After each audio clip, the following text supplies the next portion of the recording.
to assault. And he wrote the racist movement. And that's relevant because he wrote about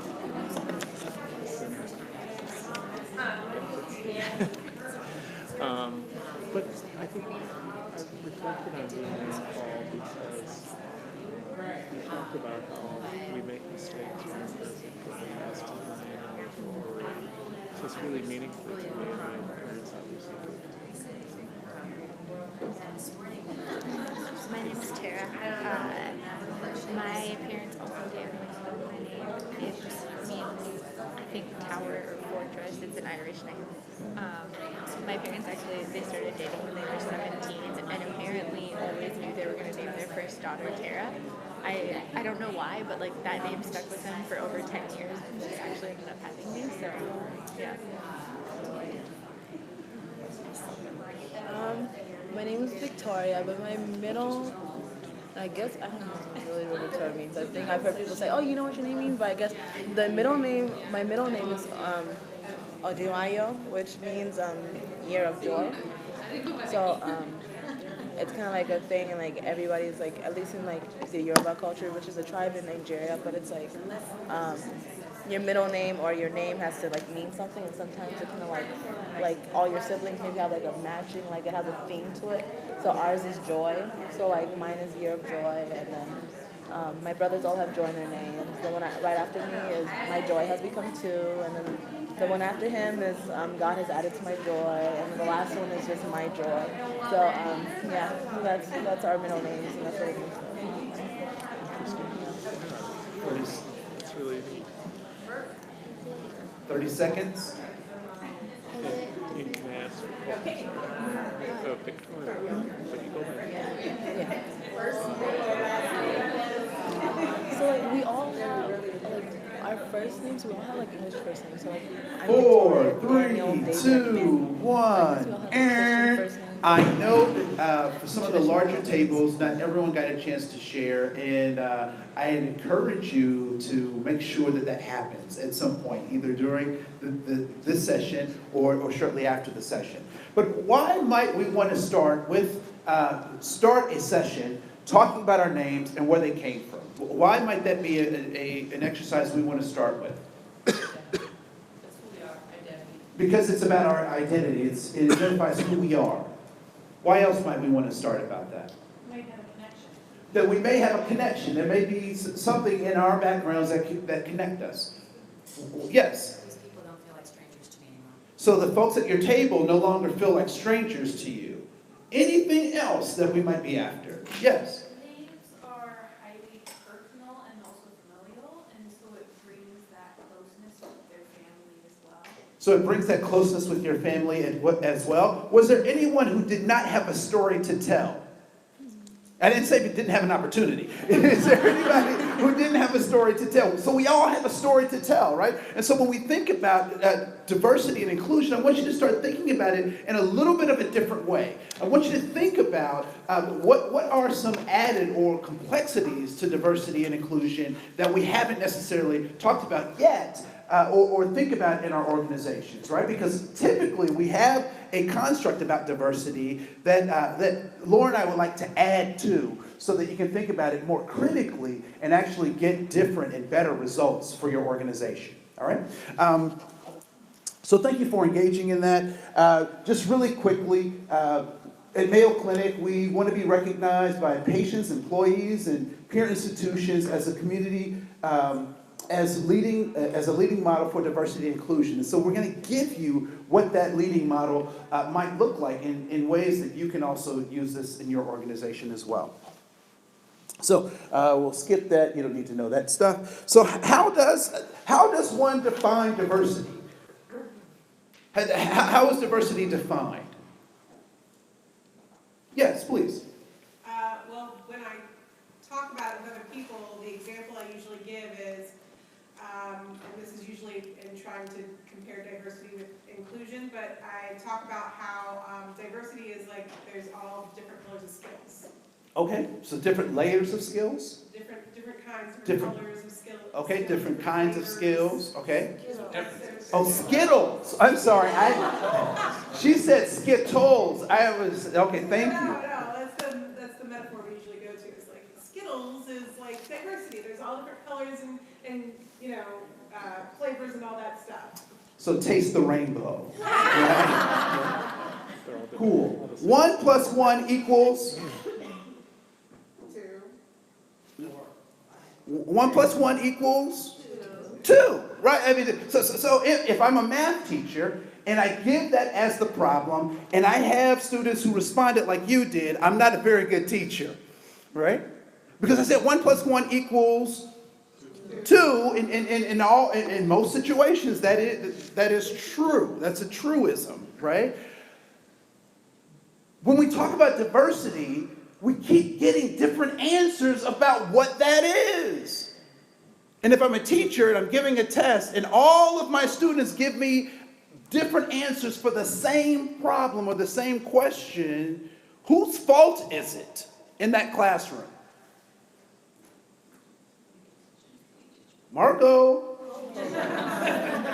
It's the teacher's problem, right? So all too often when we talk about diversity, we either use different language or we haven't been clear about the language that we're using or what we're talking about. So people walk away with a sense of what we're talking about, but never really knowing what we're talking about, right?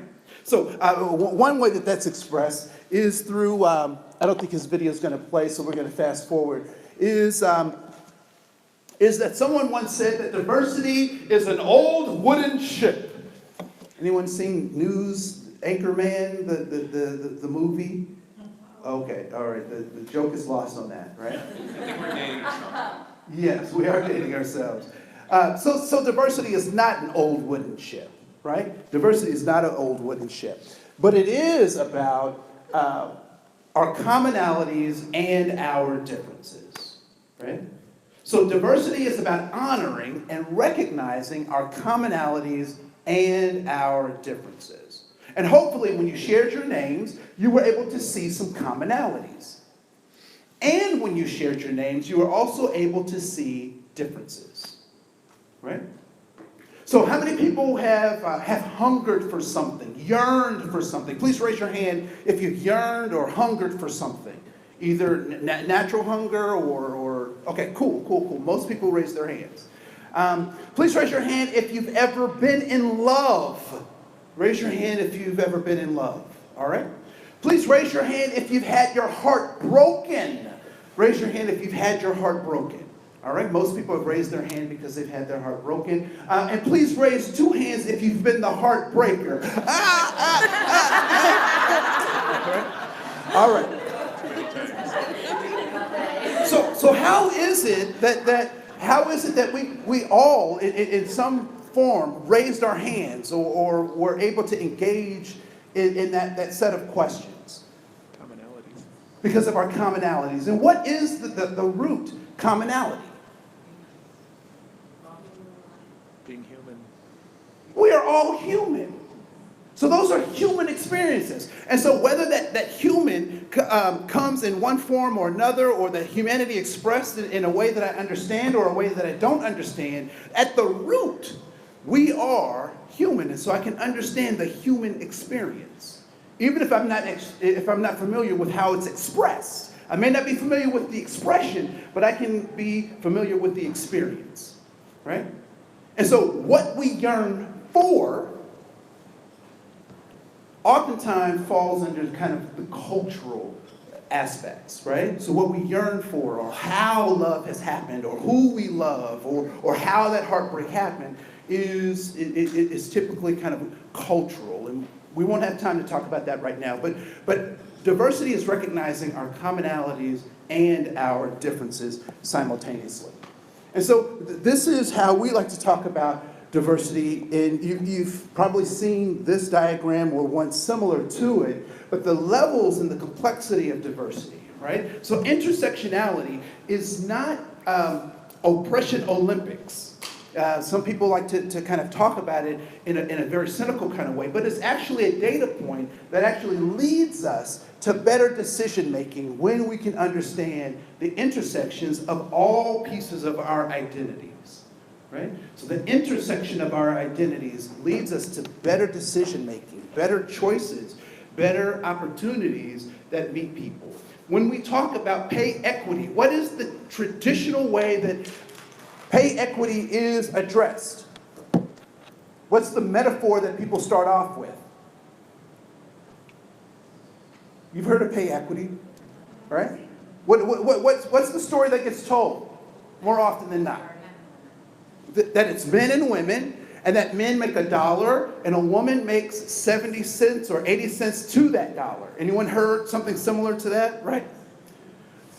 What's missing in that story? Diversity is missing in that story, right? And so when you add race to both of those columns, both men and women, it changes.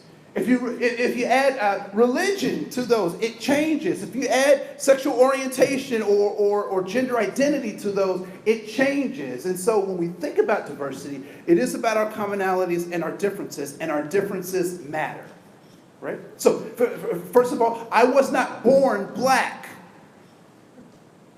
I know some of you may be concerned. It's okay. I'm good. I'm good, right? So I was born human. But because I was born in the United States made me black. If I was born in Cuba, if I was born in Haiti, if I was born in South Africa, I have a whole different kind of designation.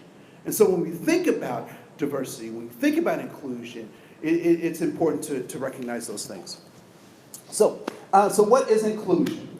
Inclusion is creating a working and learning environment where all, regardless of their differences, feel valued, a part of our community, and able to perform to their full potential. Inclusion is a verb, but it's also a noun, and it's important that we create that noun.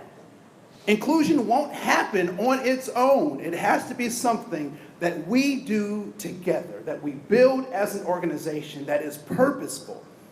Anyone ever started a new exercise routine? Right? So they have me, my trainer had me on this elliptical thing, right? It felt very clumsy and very awkward and very forced until it became a natural part of what I did. And so I included that into my regimen by being purposeful, by being clumsy, by making mistakes. But I included that into my regimen, and now I still look as goofy as I did before, but I have more confidence in my goofiness, right? So there's this idea of inclusion. And so diversity is commonalities and differences, the honoring and recognition of our commonalities and differences, and inclusion is how we create environments that people can give their full best or reach their full potential. All right? So if I gave a pop quiz right now and I said, what is diversity according to this model, what would you say? Okay, let's try it again. If I gave a pop quiz, what would you say? All right, the enthusiasm is just overwhelming. It's just, right? And so what is inclusion? It is what? Creating an environment, right? So and we can just cut it to that, right? It is creating an environment where people can reach their full potential. And so if you don't walk away with anything else, which I know you will walk out with way more, I definitely want you to walk out with this, all right? So that leads us to the difference between the two, counting numbers, looking at our differences, is diversity, where inclusion is treating people with respect and creating these environments where they can maximize their human potential. So, Laura? Thank you, sir.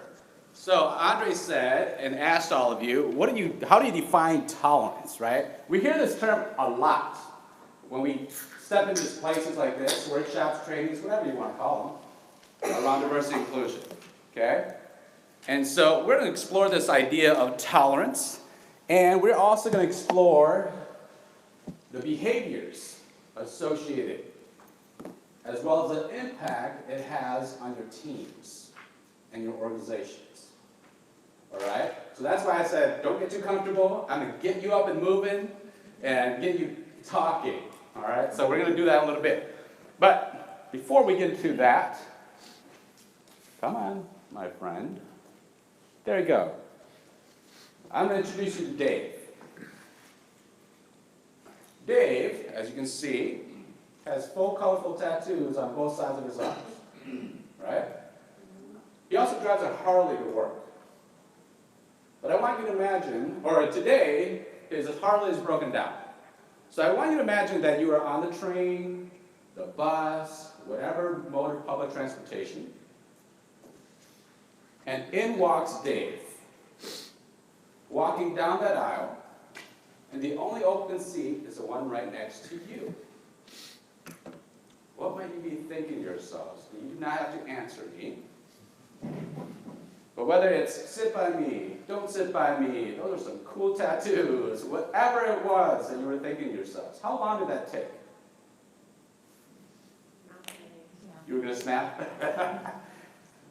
Like that, right? A couple seconds. Upon me saying he's walking down that aisle to the open seat. What's that based on? Our biases, right?